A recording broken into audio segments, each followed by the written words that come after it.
Dear viewers, good evening to all of you. Today I would like to deal with an important pronoun,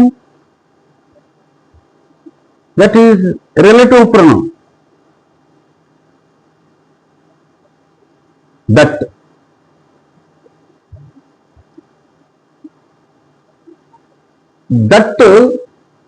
part 1 అనే దాని కింద చెప్తా ఉన్నా.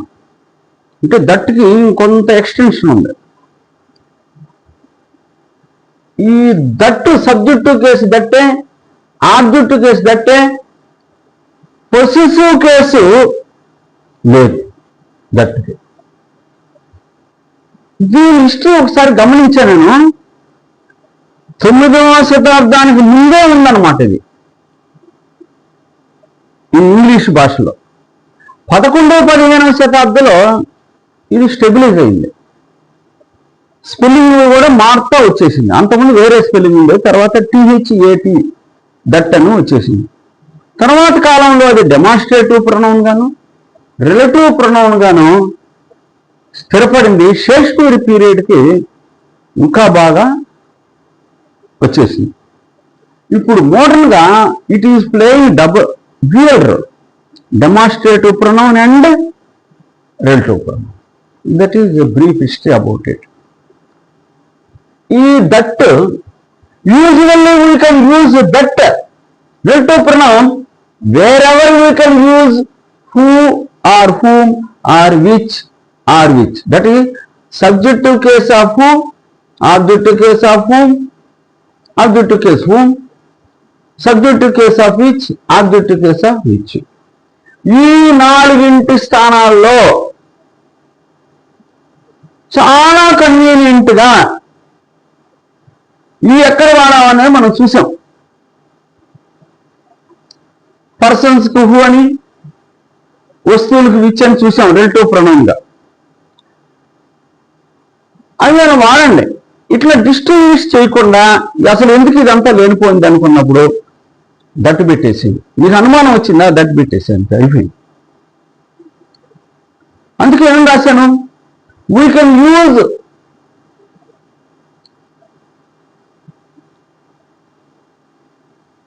that is usually we can use that relative pronoun wherever we can use who or whom or which as relative pronouns.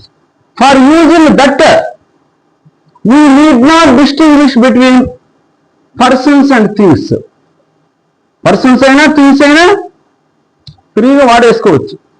That is the relative pronoun that can be used conveniently without any distinction between persons and things అని చెప్పారు.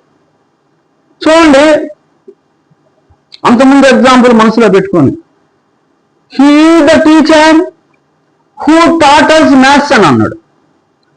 Antecedent teacher relative pronoun who అన్నా. మీకు అనుమానం వచ్చినప్పుడు లేదు ఫ్రీగా వాడాలనుకున్నప్పుడు who బదులు that పెట్టేసాడు అంతే. ఇప్పుడు సబ్జెక్టివ్ కేసులో ఉంది కదా, అయినా కూడా దట్ పెట్టేది.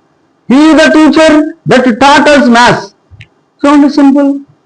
This is the dog which won the first prize in the dog show. The dog which, dog అనేది యాంటిసిడెంట్, విచ్ అనేది రిలేటివ్ ప్రొనౌన్. విచ్ బదులు కూడా పెట్టుకోవచ్చు అన్నాను కదా, దట్ నే పెట్టండి. That this is the dog that won the first prize in the dog show అయిపోయింది. He is the teacher whom the students felicitated, సత్కరించారు. He is the teacher whom the students felicitated అంటే objective కేసులో ఉంది whom.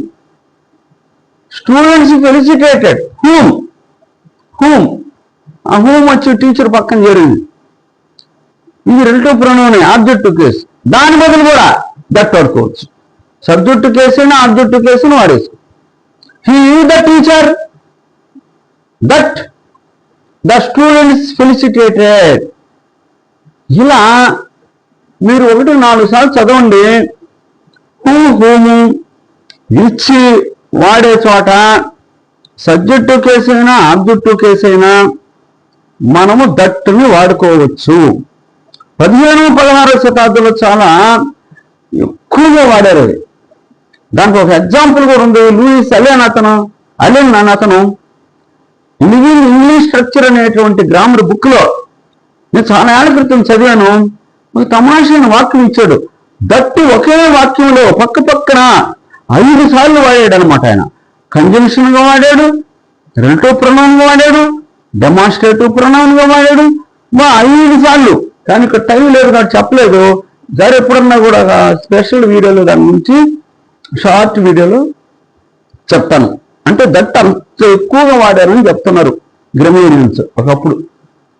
తర్వాత 4వ exam, this is the tiger which they caught. This is the tiger that they caught. చూసారా, that వచ్చేసింది ఇచ్చిపోయలో. This is the tiger they caught అట్ట కూడా అనొచ్చు. అంటే కింద ఏమి రాశాను, ఆబ్జెక్టివ్ కేసులో ఉన్నటువంటి హోము ఇచ్చి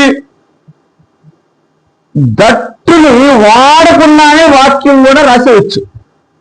చూడండి, this is the tiger that they cot కదా, దట్టు తీసేసాడు. విచ్ అయినా దట్ అయినా ఏమైనా సరే తీసేసేయండి. వాటి బదులు సింపుల్ గా this is the tiger they cot, which they cot అని, దట్ దే కాట్ అని అట్లా వస్తుంది అన్నమాట. ఊరికట్లా అది లేకుండా కూడా ఆబ్జెక్టివ్ కేసు అయితే క్లాస్ యూసేజ్లలో లిమిట్ చేస్తూ ఉన్నాడు దాన్ని. ఇవన్నీ కూడా స్టెప్స్ ఆల్రెడీ చెప్పాను. గోల్డెన్ స్టెప్స్ యూజ్ మీకు అలవాటు పడిపోయి ఉంటారు. దీన్ని ఒకసారి గుర్తుపెట్టుకోండి. ఇవి మాత్రం ఇది దట్. ఇంకొక మాట చెప్పాలా, దట్ గురించి ఇంకొక వీడియో తీయబోతున్నాను. హూ ఇచ్చి వీటి స్థానాల్లో దట్టు బాగా వాడుకున్నాను. కొన్ని సందర్భాల్లో ఆల్టర్నేటివ్ వాడటమే కాకుండా కొన్ని సందర్భాల్లో ఖచ్చితంగా దట్టు వాడాలా, అది పోటీ పరీక్షల్లో అడగతాడు.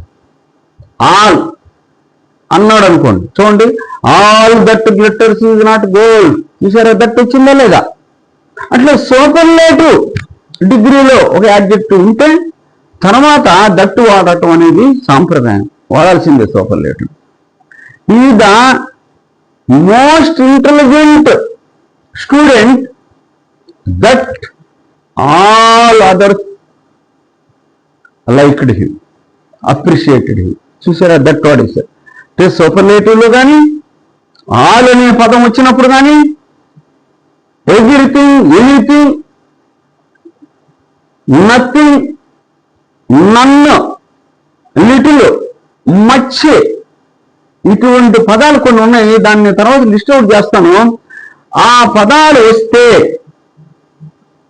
ఓన్లీ ద ఓన్లీ అట్లా అనమాట. కొన్ని పదాలు వస్తే వాటి తర్వాత ఖచ్చితముగా దట్టు వాడవలెను.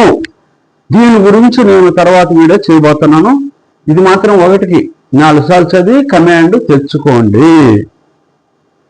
ఈ దట్టుని ఎవరికైనా వాడుకోవచ్చు, పర్సన్స్ కైనా థింగ్స్ కైనా ఎవరికైనా వాడచ్చు. Thank you very much for your being with.